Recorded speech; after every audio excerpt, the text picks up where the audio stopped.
Assalamu alaikum, everybody. Then walking down the street. It's a noon walk.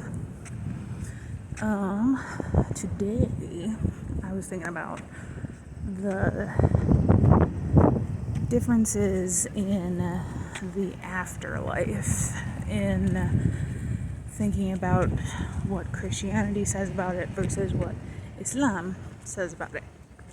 And I grew up Lutheran and later was like Covenant, and then went non-denominational because all of the differences didn't really seem to, make sense to me, because I was like, if you're gonna believe in the Bible, you gotta believe in the whole thing. And too many people that I met, and also just like myself growing up, I cherry picked on what I wanted to follow, what I wanted to believe, etc. But the other day I was thinking about the differences between the afterlife idea in the theologies, because in Islam we believe that on the Day of Judgment, like, you're going to be judged and rewarded for the things you did good, and punished for the things you did bad. And of course this is up to Allah, and only by Allah's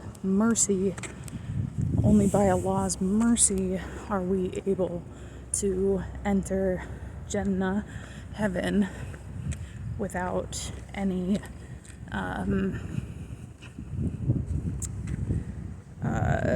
time in hell, Jahannam. That's the main difference actually between Christianity and Islam, is that Islam, we don't believe hell is a permanent place.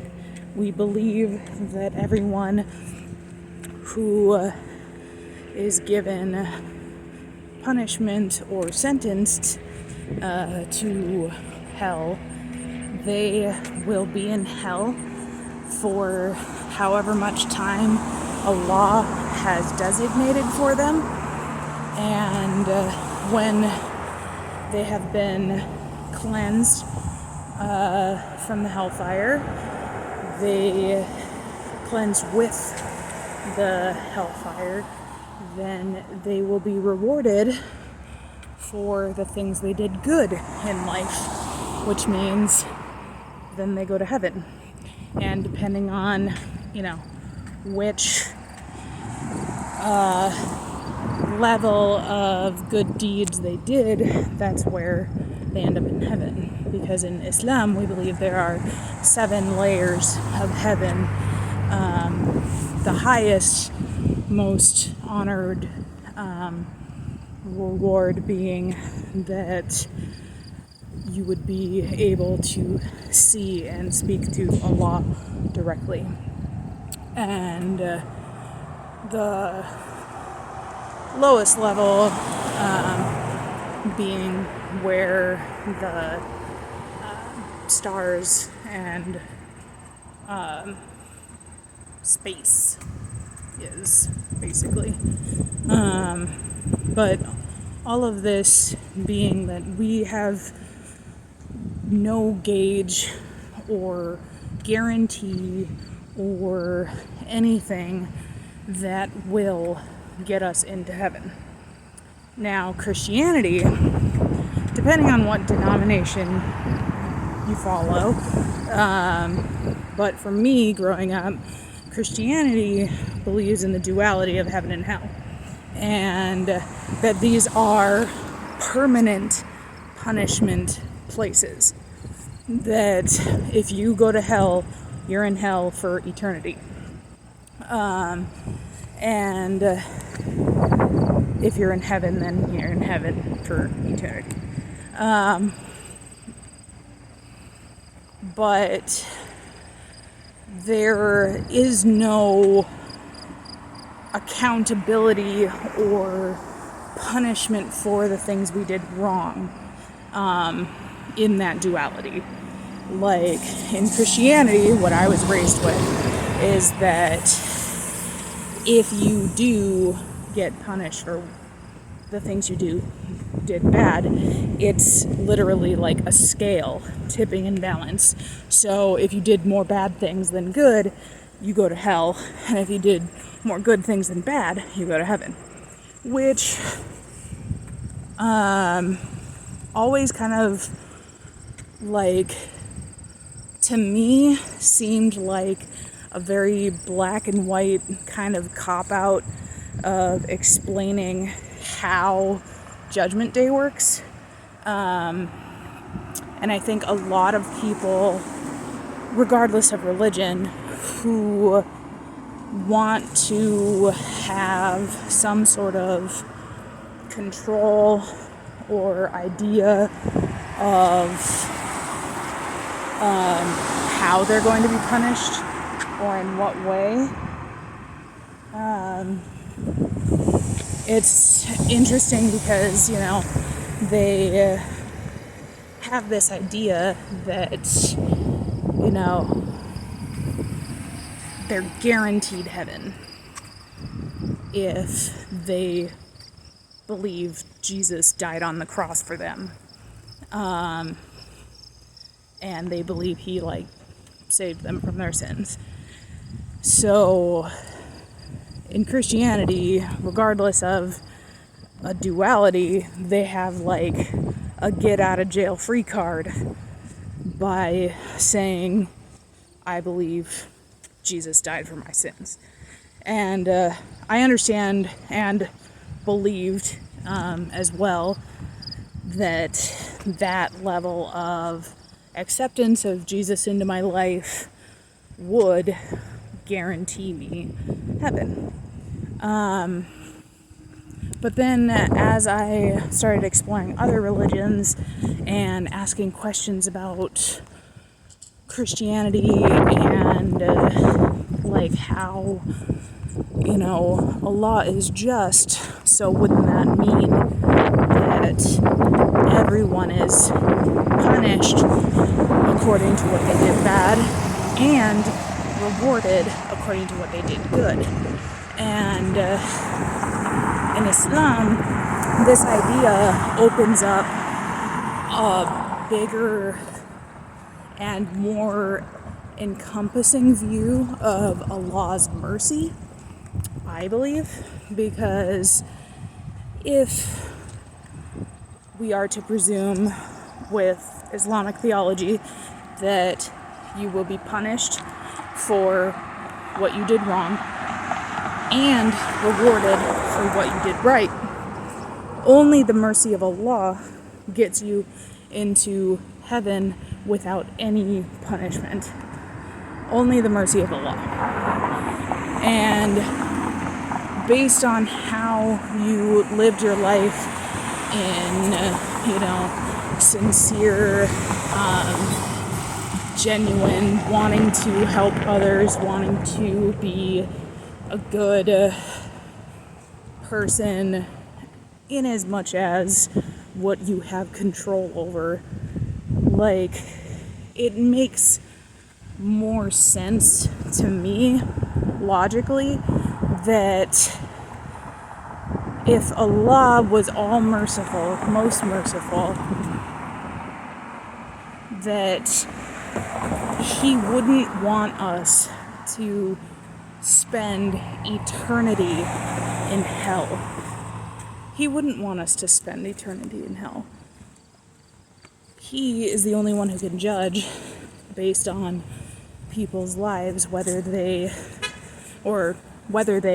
end up in hell and for how long. That makes sense.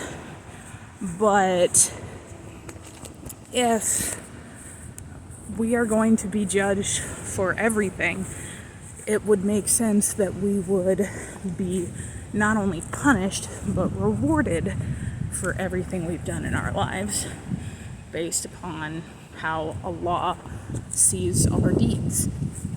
So the idea of like a simple duality, heaven and hell, and depending on if you are, a certain denomination, or I know there's a couple of denominations in Christianity that do believe in like purgatory or a limbo of such, where, as far as I've heard and done research, it's like tipping the scales limbo, that your bad deeds and good deeds are equal. So when you're in purgatory, you have chances to, like, I don't know, hit a mushroom or like do a treasure hunt or something to tip the scales and either give you heaven, or you're just gonna stay there until that happens, I guess. But in purgatory, you're on a different plane, so I'm not really sure how deeds and stuff work in that limbo. But that duality in Christianity does not give an apt understanding of Allah as most merciful. Allah loves us. He crafted each of our souls individually and made us, in a way that He knows us best. Like, I've had many instances where my prayers are answered before I've even prayed. Because Allah knows our hearts. And there's this somewhat like weird concept of like, in Christianity, at least what I felt and saw, was that like there's this concept of like Allah's mercy having like a cap, as if like, oh, I forgave you enough for today, that's all you get. Like there's some sort of quota of forgiveness that Allah can only give us, which logically doesn't make any sense, because if He is most merciful, then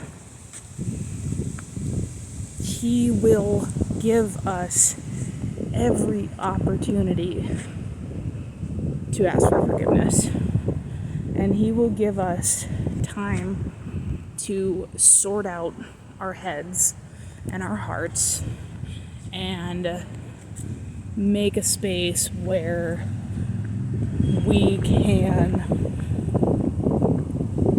sincerely repent and move forward. I think this also comes into play when a lot of Christians, when they've asked me questions about Islam, their questions are like, so what's the punishment for this sin? What's the punishment for that sin? How do you tell if you're going to get to heaven or not? And these questions are only known by Allah. Allah knows best.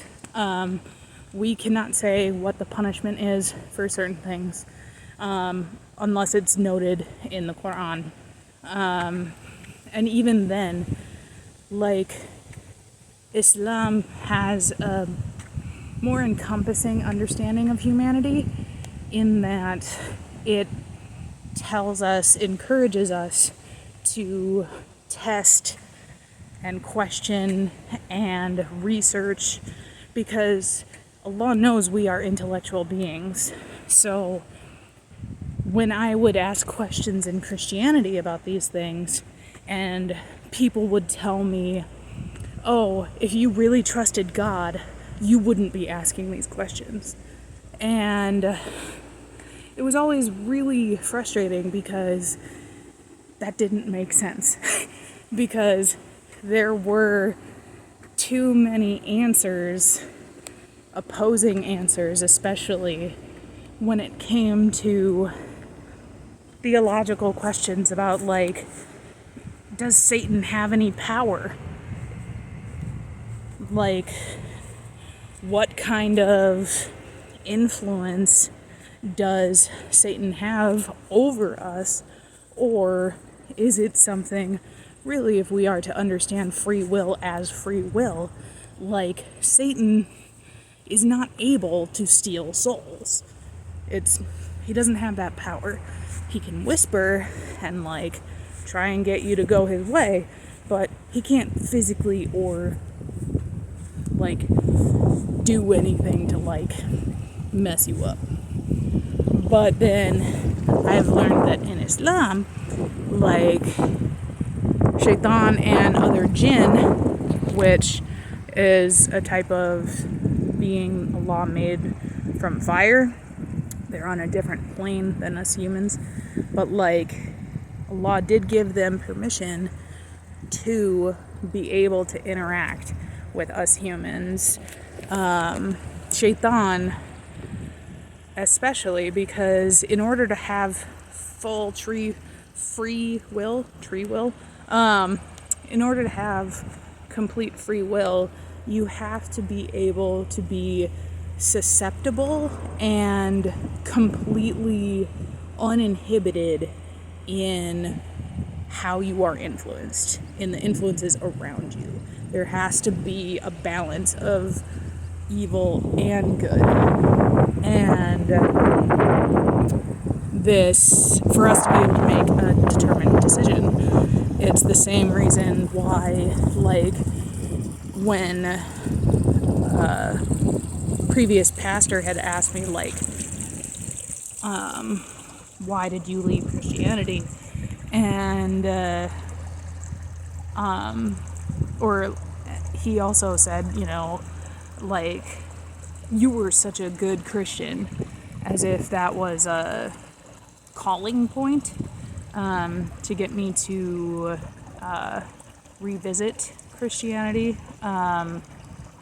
in which I told him, you know, of course I was a Christian. The only thing I knew was Christianity. Like, so of course I was a Christian, because I've always had that inherent feeling that Allah exists. So atheism didn't make sense to me, and similarly, like, having multiple gods didn't make sense to me.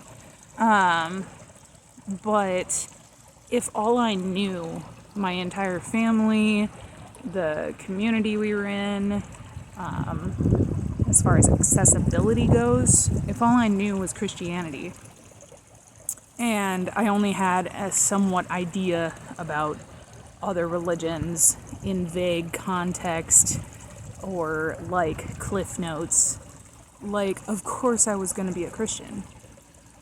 But I did research and read up on more religions, all of them. I even did a summer on cults.